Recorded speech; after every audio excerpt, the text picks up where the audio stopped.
세우소서.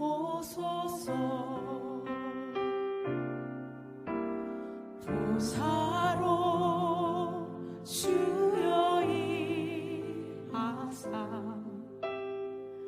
찬양을 받아 주소서. 주님을 찬양하오니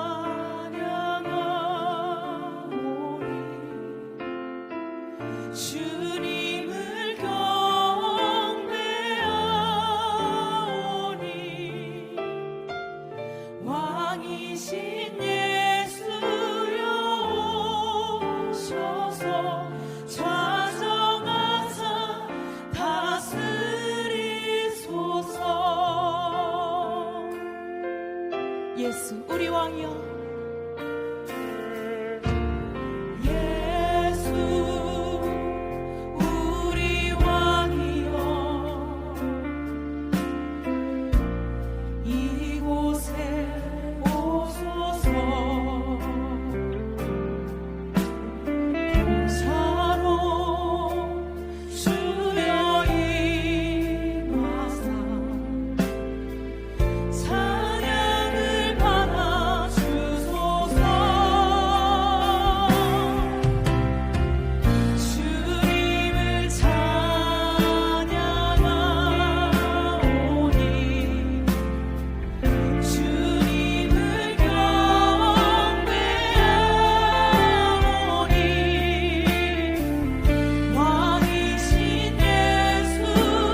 주님을 찬양하오니 주님을 찬양하오니 주님을 경배하오니 왕이신 예수여 오셔서 찾아와서 찾아와서 다스리옵소서. 찾아와서 다스리소서. 찾아와서 다스리옵소서. 찾아와서 다스리소서. 우리의 왕 되신 주님께서 친히 이곳 가운데 오셨습니다. 할렐루야. 사도신경 하심으로 우리의 신앙을 고백하시겠습니다. 나는 전능하신 아버지 하나님 천지의 창조를 믿습니다. 나는 그의 유일하신 아들 우리 주 예수 그리스도를 믿습니다. 그는 성령으로 잉태되어 동정녀 마리아에게서 나시고 본디오 빌라도에게 고난을 받아 십자가에 못 박혀 죽으시고 장사된 지 사흘 만에 죽은 자 가운데서 다시 살아나셨으며 하늘에 오르시어 전능하신 아버지 하나님 우편에 앉아 계시다가 거기로부터 살아있는 자와 죽은 자를 심판하러 오십니다. 나는 성령을 믿으며 거룩한 공교회와 성도의 교제와 죄를 용서받는 것과 몸의 부활과 영생을 믿습니다. 아멘. 찬송가 287장입니다. 287장.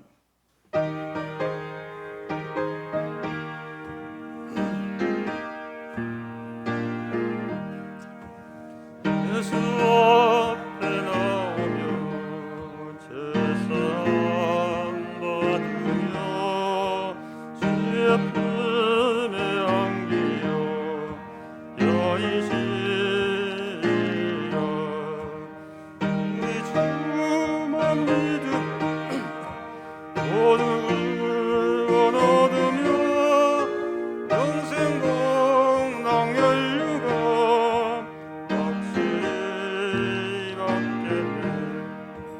예수 앞에 나와서 성을 받으며 마음의 기쁨 넘치려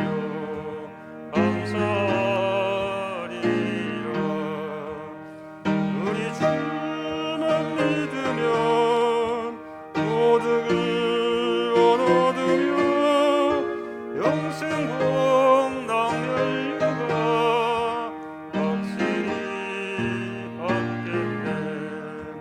예수 앞에 설 때에 흰 옷을 입으며 밝고 빛난 내 집에 길이 살리라 우리 주만 믿으며 모든 얻으며 영생 공당 연류가 확실히 받겠네.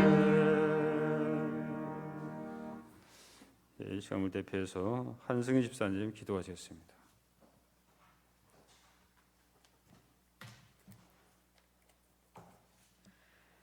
참 사랑의 주님이 되신 하나님, 아름다운 10월 첫 주일 저희들을 거룩하신 주님의 보좌 앞에 부르시어 하나님을 찬양케 하여 주심 감사드립니다.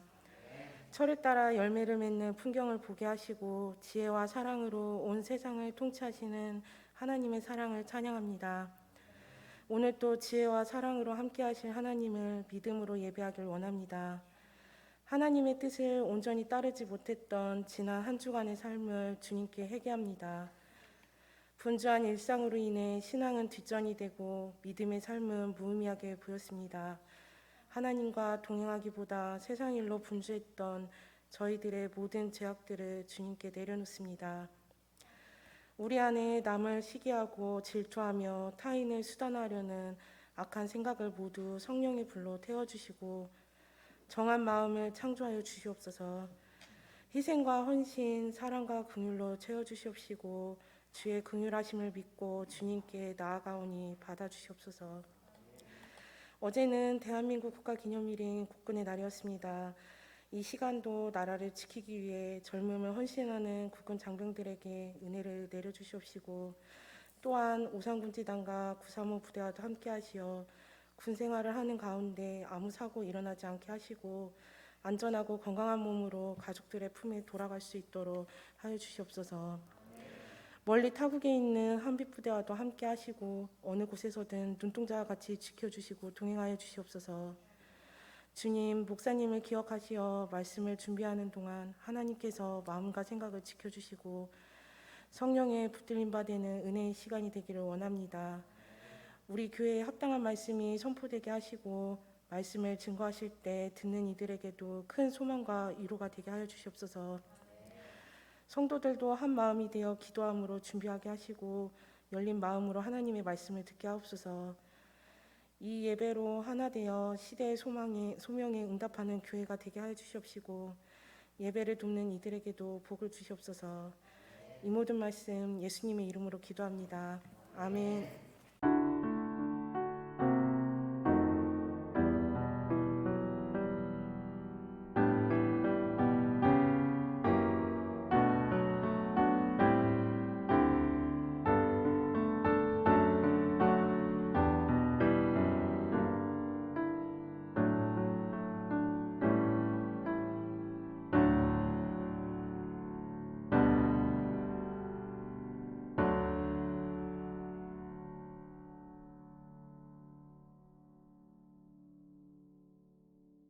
하나님께서 오늘 우리에게 주신 말씀은 시편 127편 1절 2절 말씀입니다. 시편 127편. 우리 형제들 앞에 성경책 있죠. 구약 성경 899쪽 정도 아마 있을 겁니다. 899 시편 127편. 우리 그러면 1절 2절 우리 같이 짧으니까 같이 크게 읽겠습니다. 시작. 여호와께서 집을 세우지 아니하시면 세우는 자의 수고가 헛되며 여호와께서 성을 지키지 아니하시면 파수꾼의 깨어 있음이 헛되도다. 너희가 일찍 일어나고 늦게 누우며 수고의 떡을 먹음이 헛되도다. 그러므로 여호와께서 그의 사랑하시는 자에게는 잠을 주신도다. 아멘. 어저께가 국군 날이죠. 어저께 제가 아침에 지금은 이제 군인들만 우리 장병들만 이렇게 쉬니까 그런지 모르겠는데 어저께 아침에 제가 이제 아침에 6시인가 이제 태극기를 제가 달았어요. 이제 잘 안 보이는데 근데 아침에 좀 시간이 지나가지고 근데 그 아파트 한 3,000세대 돼요. 한 가정도 단대가 없어요. 그 아파트에 하나도 없어요. 그래서 내가 잘못 알았나? 지금 그래 보니까 이게 아마 그만큼 개념이 이렇게 뭐냐면 경축이 아니고 쉬는 날이 아니다 보니까는 아마 그런 개념도 잊어버리겠지만은 그만큼 많이 이게 잊어지는 것 같아 보니까 오늘 이 시편은 우리의 삶에서 굉장히 많은 것을 성취한 것 같은 바로 오늘 솔로몬이 뭐냐면 하고자 하는 말입니다. 강조하고 싶고 무엇인가를 계속 보호하고 싶은 인간의 기본적인 성취욕을 가지고 있던 사람이었습니다. 우리가 알다시피 이 솔로몬은 대단한 그런 성취욕을 가지고 있던 사람이죠. 아버지인 다윗조차 건축하지 못했던 성전을 지었고 모두가 부러워할 지혜도 가졌고 또한 부와 명예를 한 손에 쥔 그러한 사람이었습니다. 결론적으로 그는 모두가 부러워할 대단한 성취를 이런 성공적인 삶을 살았던 사람이라고 할 수 있겠죠. 그러나 그는 많은 일들을 성취했음에도 불구하고 오늘 이 솔로몬은 성공에 대해서 말한 것이 아니라 좌절에 대해서 먼저 이야기하고 있다는 거죠. 오늘 1절과 2절에서 반복되는 단어가 있죠. 뭡니까? 헛되며 헛되도다, 헛되도다. 짧은 두 절에 계속 반복하고 3번씩이나 뭐냐면 반복하고 있습니다. 그렇다면 왜 삶이 헛되다고 이 이야기를 하고 있었을까요? 솔로몬은 그의 인생에 있어서 대단한 것을 성취한 것 같지만은 좌절로 끝나는 삶이 우리에게 있을 수 있는 헛된 연기 같은 삶이 있을 수 있다는 것입니다. 그것이 어떤 삶입니까? 야, 저 사람은 장군 달았으니까 성공했을 거야. 그러니까는 성공했어. 이렇게 이야기를 하고 있죠. 하지만 언젠간 하나님 앞에 가서 좌절로 끝날 수밖에 없는 것이 있습니다. 그것은 그들이 대단한 않는다는 것입니다. 아무리 돈을 많이 벌고 아무리 장군 달고 아무리 의사, 변호사, 검사가 되더라도 하나님이 없으면 결국은 아무 소용이 없다는 거죠. 그의 인생은 좌절로 끝날 수밖에 없다는 것입니다. 모든 성취가 자신 열쇠가 내 노력과 재능에 달려있다고 그렇게 생각하고 있는 것이죠. 내 힘으로 지킨다는 것입니다. 내 인생을 누가 지키는가? 내가 지킨다는 것입니다. 즉 다시 말씀드려서 내 인생은 내 것이라는 것입니다. 내 미래를 누가 설계하는가? 내 힘으로 한다는 것입니다. 내 나라를 누가 지키는가? 무기와 많은 병력이 지켜준다는 것입니다. 입으로는 하나님을 부르고 있지만은 내 삶의 모든 것에서 하나님의 존재를 인정하지 않고 내 능력과 자신을 믿고 노력해야 한다고 생각하며 살아가는 그런 사람들, 그 사람들은 대단한 성취를 이룬 것 같지만은 언젠가 그 삶이 좌절로 끝날 수밖에 없다고 오늘 솔로몬은 우리에게 이야기해 주고 있습니다. 나라도 마찬가지죠. 핵무기만 있으면 어떤 것도 두려울 것이 없다고 그렇게 뭐냐면 생각하는 그런 나라가 있죠. 그래서 북한은 지금도 계속해서 뭐냐면 핵무기를 만들고 있어요. 지금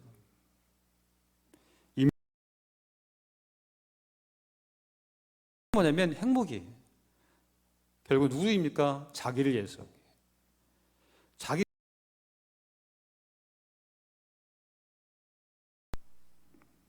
사실 솔로몬처럼 이 세상에서 집을 많이 지은 사람도 지었고 또한 13년에 걸쳐 가지고 궁궐과 자기가 살 집을 아름답게 지었습니다. 그런 건축에 대해서 잘 알았던 사람입니다. 그런 그가 오늘 이야기하고 있죠. 내가 많은 건축을 했지만은 하나님의 내 집을 세우지 아니하시면 아무것도 아니라는 것입니다. 그것이 헛되도다라고 그렇게 얘기하는 것입니다. 솔로몬 최근에 고고학자들이 솔로몬의 궁전이라는 성문을 발견했습니다. 다른 사중문으로 되어 있습니다. 그러니까 적들이 와서 공격할 때 성문 하나를 없애기 위해서는 최소한 수백 명이 뭐냐면 희생이 됩니다. 이 성문만 열면 성 안에 들어가겠지 하고 수백 명의 희생을 하며 성문을 열었습니다. 근데 또 성문이 나온 겁니다. 또 수백 명을 죽이고 또 성문을 열었습니다. 근데 또 성문이 나온 겁니다. 야, 우리 마지막으로 한 번 더 하자. 그러면서 결사적으로 성문을 열었는데 또 성문이 나오는 거예요. 그 다음에는 아예 공격을 못 합니다. 왜 그렇습니까? 몇 개가 다 나올지 모르기 때문이죠.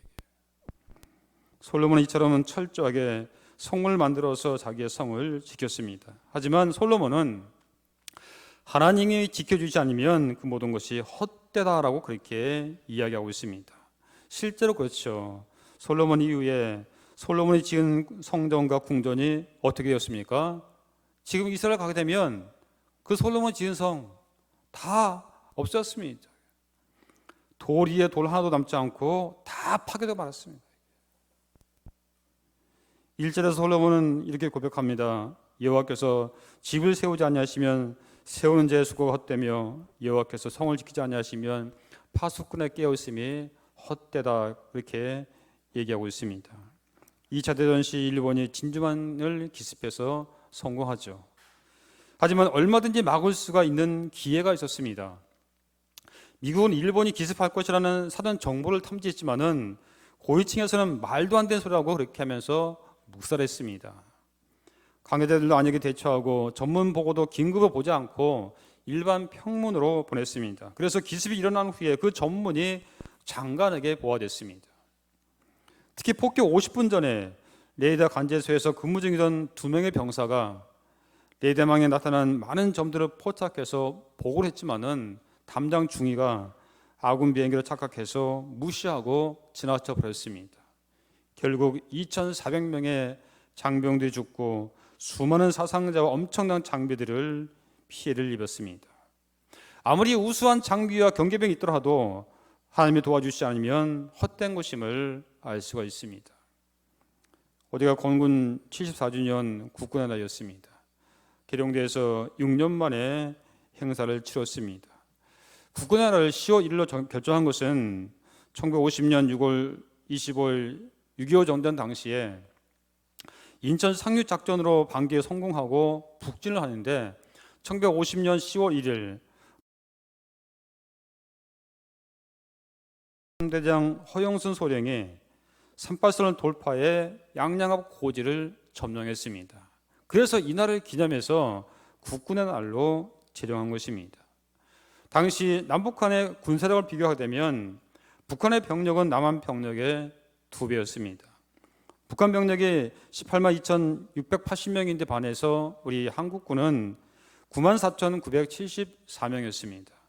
전차는 북한이 242대였지만 우리나라는 당시에 한 대도 없었습니다. 전투기는 210대인데 우리는 겨우 도무지 비교가 안 되었습니다. 그러니까 이렇게 되니까는 나온 정책이 국방력 증강 신무기를 개발하는 것이죠. 2020년 국방백서를 보게 되면 남북한 군사력 비교가 나옵니다.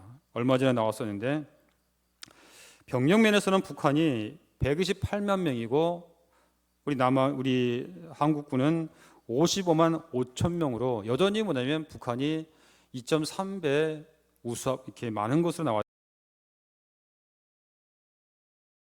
남한이 2,130대, 야포는 북한이 8,800문, 남한이 6,000문. 방사포는 북한이 5,500대, 거기에 비해서 우리 남한은 270대. 전투함정은 북한이 430대이고 남한이 100대입니다. 그리고 잠수함정은 북한이 70대, 우리 남한은 10대. 숫자적으로 여전히 뭐냐면 북한이 우세하고 있습니다. 하지만 질적으로는 남한이 우세한 것으로 평가되고 있습니다. 북한은 숫자적으로는 많지만은 대부분 노후 장비로 되어 있습니다. 그리고 연료가 부족해서 훈련도 제대로 못하고 있습니다. 지난번 TV 보니까는 그 조종사들이 훈련을 지상에서 하는데 이건 시뮬레이션도 아니에요. 그냥 사람들이 모여가지고 이렇게 조종사들이 편대가 가는 것처럼 이렇게 그렇게 비행기 편대가 가는 것처럼 조종사들이 서 있는 거예요. 그러면 자치로 하면 이 조종사들이 뛰어가는 거예요. 이렇게 걸어서 고병처럼 그런 식으로 지금 훈련하고 있더라고요. 얼마나 연료가 없으면 이런 식으로 훈련한 것이 그때 TV 한번 이렇게 방영된 적이 있었습니다. 하지만 북한은 계속해서 핵과 미사일을 개발해서 여전히 우리를 위협하고 있죠. 하지만 엄밀히 말하면 군사력을 병력수와 무게만 있다고 할 수는 없겠죠. 몇 년 전에 남한산성과 안시성 영화를 본 적이 있습니다. 아마 여러분도 본 적이 있을 겁니다. 남한산성은 1936년 인조 14년 병자로원 때 청해 대군이 공격해오자 임금과 조정은 적을 피해 남한산성으로 숨어들었습니다. 추위와 굶주림과 절대적인 군사적 열세 속에서 이런 가운데 대신들의 의견 또한 첨예하게 맞섭니다. 순간의 치욕을 견디고 나라와 백성을 지켜야 한다는 이조 판사 최명길과 예조 판서 김성원, 그 사이에 더욱 거세지고 있습니다. 청나라군을 피해 남한 산성으로 파천한 지 48일째 되던 날, 결국 인조는 제인의 신분으로 남한 산성을 나와서 청나라 황제 앞에 서게 됩니다. 신하들이 본인 지켜보는 가운데 청나라 황제에게 3번 절하고 9번 머리를 조아립니다. 이것이 바로 삼전도의 굴욕입니다.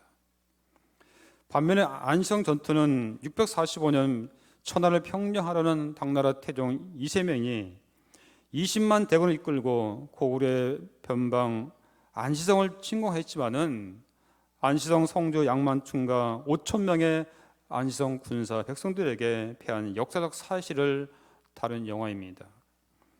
영계 소문의 비밀 지령을 받고 안시성으로 숨어든 태학도 수장 이사물은 양만춘을 암살하는 지령을 받고 양만춘에게 접근합니다.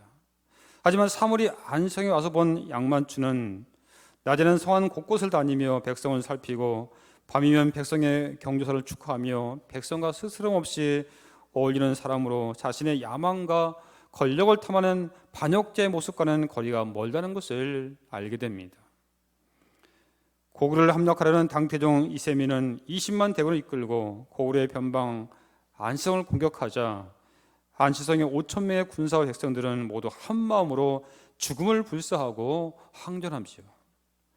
당나라군은 철옹성 같은 안시성 성벽을 넘기에 마지막으로 토산성을 쌓아 안시성을 넘으려 했지만은 성주 양만춘은 토산성의 허점을 이용한 기상천외한 방법으로 맞서 마침내 당나라군을 퇴출시키게 됩니다.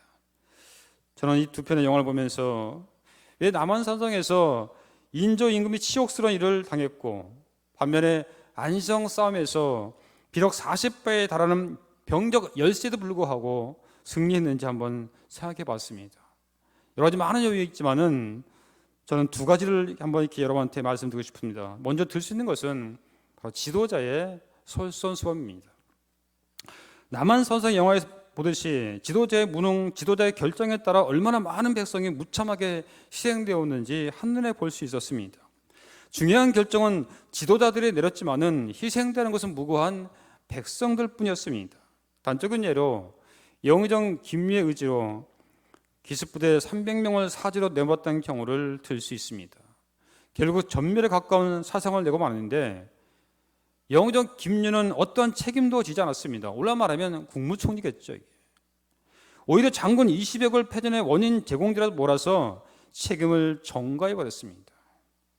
한 번의 오판으로 300명의 아까운 목숨을 버렸는데 지도자들은 뒷짐만 질 뿐 그 누구의 책임도 행동을 보이지 않았던 거죠. 병사들이 무서워서 앞으로 나가지 않으니까는 뒤에서 보내면 죽이기까지 합니다. 여기서 대장장이 손할세가 말합니다. 나는 벼슬아치들을 믿지 않는다. 서로 믿지 못하는 그런 관계였는 거죠. 이렇게. 충신이라고 하는 김상원이나 최명견이나 벼슬아치들은 자신들만 살 궁리만 할 뿐이지 백성들은 안중에도 없었습니다.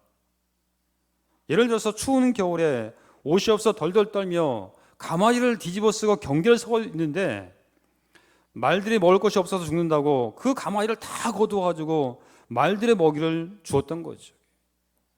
반대 의견도 냈지만은 이 벼슬아치들은 올라가는 정치인들이죠. 적들도 견디고 있는데 우리도 얼마든지 견딜 수 있다고 그렇게 얘기합니다. 자기들은 따뜻한 방 안에 있으면서 병사들의 생각은 전혀 생각을 하고 있지 않는다는 것이죠. 사람들보다 말을 더 중요시하고 있는 것입니다. 여러분, 사람이 중요합니까? 말이 중요합니까? 반면에 안시성 전투에서 양만춘 장군은 낮에는 성안 곳곳을 다니며 백성을 살피고 밤이면 백성들의 경조사를 축하하면서 백성과 스승없이 어울리는 사람으로 자신의 권력보다는 백성들을 먼저 생각했다는 것입니다. 당나라 쳐들어왔을 때 그들의 대군을 보고 모두가 사기가 떨어져 있을 때 이 양만춘은 나라를 위해 싸운다고 말하지 않았습니다. 단지 우리 안시성 성을 위해서 또한 백성들을 위해서 가족을 위해서 싸우자고 했습니다. 그래서 모든 성안에 있는 사람들은 서로의 힘을 합해 자신의 목숨보다는 백성들의 안전과 생명을 더 소중히 여겼던 것입니다. 당나라가 토산을 쌓아서 안성을 공격하고자 할 때 토산을 무너뜨리기 위해 백성들을 선발합니다. 그래서 역으로 굴을 파죠. 그런데 비가 오자 물이 넘쳐서 계획대로 안 되니까는 기둥을 무너뜨리기 위해 도끼로 찍습니다. 애초에는 불을 지르려고 했지만은 물이 차서 불이 안 붙는 것입니다. 그래서 이들은 도끼로 찍어서 무너뜨리겠다고 합니다. 하지만 그렇게 되면 다 죽을 수밖에 없습니다. 기둥이 무너지면 빠져나갈 수가 없게 됩니다. 그럼에도 불구하고 이들은 죽음을 각오하고 성을 지키기 위해서, 가족들을 지키기 위해서 토산을 무너뜨리고 결국 이들 모두가 다 죽게 되죠. 결국 안성 사람들은 토산을 점령하고 승리하게 됩니다. 두 번째는 군인으로서의 정체성입니다. 남한산성에서 인조는 증원군을 보내라고 친서를 보내주었지만은 본대 사령관과 참모들은 자기들이 죽을까 봐 오히려 친서를 안 받은 것처럼 그렇게 해가지고 전령을 죽이려고 하죠. 임금이 직접 명령했음에도 불구하고 이들은 자기들의 살 길만 찾은 것입니다. 군인으로서의 정체성과 사명감을 잊은 것입니다. 내가 왜 이 나라를 지켜야 되는 건가? 내가 무엇인가? 전혀 없었던 거죠. 반면에 안성전투에서 양만추는 토산을 점령하여 방어를 했지만은 무기가 거의 떨어지게 된 것입니다. 더 이상 싸울 수 없이 죽을 수밖에 없는 그런 상황입니다. 그런데 이때 영계소문의 지원군이 오므로 당나라군은 철수를 하게 되죠. 그러면 어떻게 영계소문의 증원군이 오게 되었는가? 태학도 수장인 사물이 성을 빠져나가 평양성에 있는 영계소문한테 갑니다. 거기서 자신들이 생각한 양만춘이 아니라는 것을 영계소문에게 이야기합니다. 그러자 영계소문이 이 사물을 죽이려 했지만은 사물이 이렇게 얘기합니다. 그들도 고구려 사람이다. 자신들의 안위를 위해서, 권력을 탐하기 위해 싸우는 것이 아니라 성을 위해서, 백성을 위해서, 나라를 위해서 싸우고 있다고 어필합니다. 결국 영계소문이 증원군을 보내게 되죠. 비록 서로 간에 갈등이 있었지만은 고구려라는 민족의 정체성이 있었기 때문에 하나가 되어 승리의 요원이 되어올 수가 있었던 거죠. 오늘 우리도 마찬가지죠. 비록 서로 갈등이 있지만은 대한민국, 결국은 대한민국이라는 거, 이 민족의 정체성, 이것이기 때문에 우리가 이 나라를 지키는 것입니다. 여러분, 다윗이 골리앗과 싸우는 장면 아실 겁니다. 싸움의 상대가 되지 않죠. 골리앗의 키가 3m이고 갑옷의 무게도 56kg, 창날 무게만 7kg입니다. 거의 괴물이죠.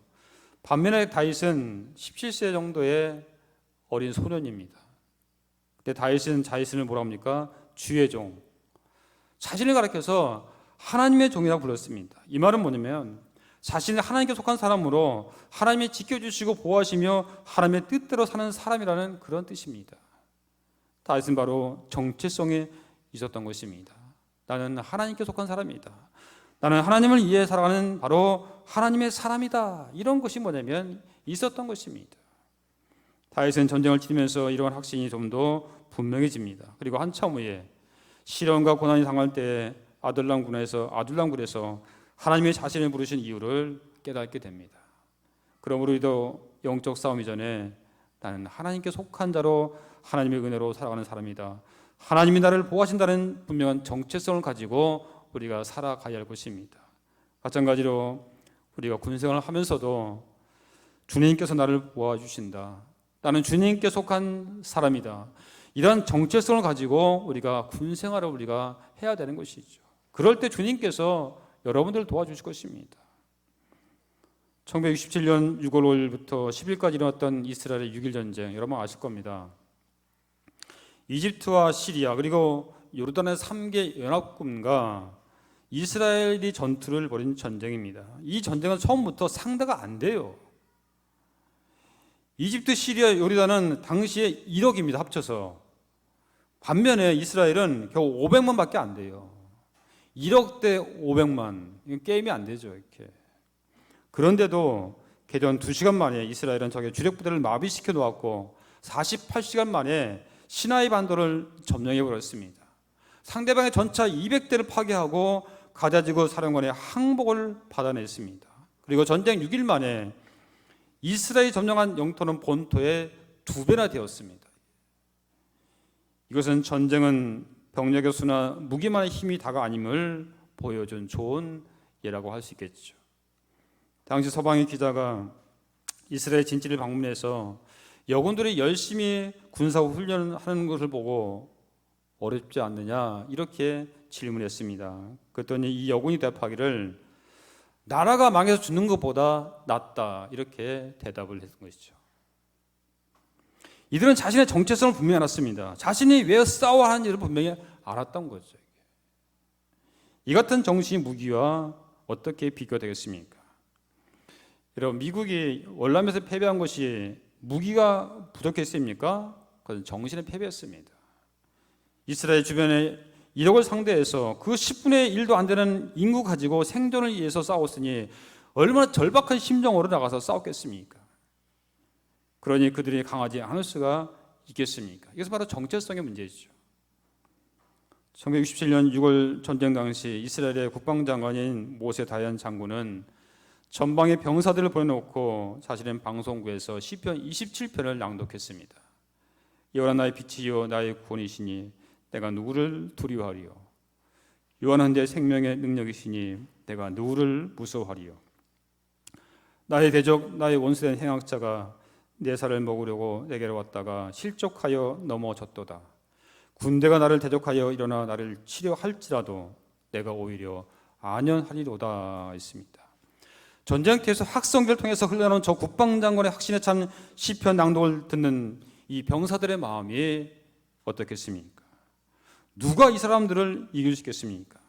이것이 무기에서 나오는 힘과 비교가 되는 것입니까? 월남전에서 월명의 승리도 마찬가지죠.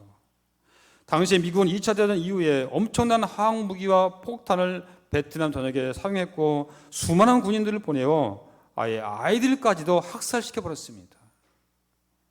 그들은 몇 개월 만이면 소련의 지원을 받은 베트콩을 완전히 박살낼 것으로 그렇게 자신했지만은 결국은 수년 동안 엄청난 화력을 쏘아붓고도 결국 미국은 패배하고 결국은 철수하게 되죠. 강력한 무기를 자랑하는 미국이 월남에서 패배한 것이 무기가 부족해서입니까? 그것은 결코 아니죠. 당시 베트남 군인들의 정체성의 패배입니다. 베트남이 공산화가 된 데에는 우리 그리스도인들이나 종교인들의 책임도 면할 수 없을 것입니다. 이들은 나라 사랑하는 마음보다는 당리당쟁으로 심지어 군 장교들이 무기를 팔아먹는까지 했으니 미군이 아무리 뭐냐면 신무기를 갖다 주는데 뭐합니까? 전부 다 그걸 빼돌려 가지고 다시 그걸 뭐냐면 오히려 상대방 그 월명 갖다 팔아넘기는 거예요 이게. 그러니 망하지 않을 수 있겠냐 이거죠. 사랑하는 우리 용사 여러분, 우리 성도 여러분, 전쟁은 사람의 수에 있지 않고 무기에 있지도 않습니다. 승리는 도구에 있지 않고 정체성, 더 나아가 믿음에 있습니다. 다윗이 골리앗과 싸울 때 뭐라고 했습니까? 사무엘상 17장 47절 되면 여호와의 구원하심이 칼과 창에 있지 아니함을 이 무리에게 알게 하리라. 전쟁은 여호와께 속한 것인즉 그가 너희를 우리 손에 넘기시리라 했습니다.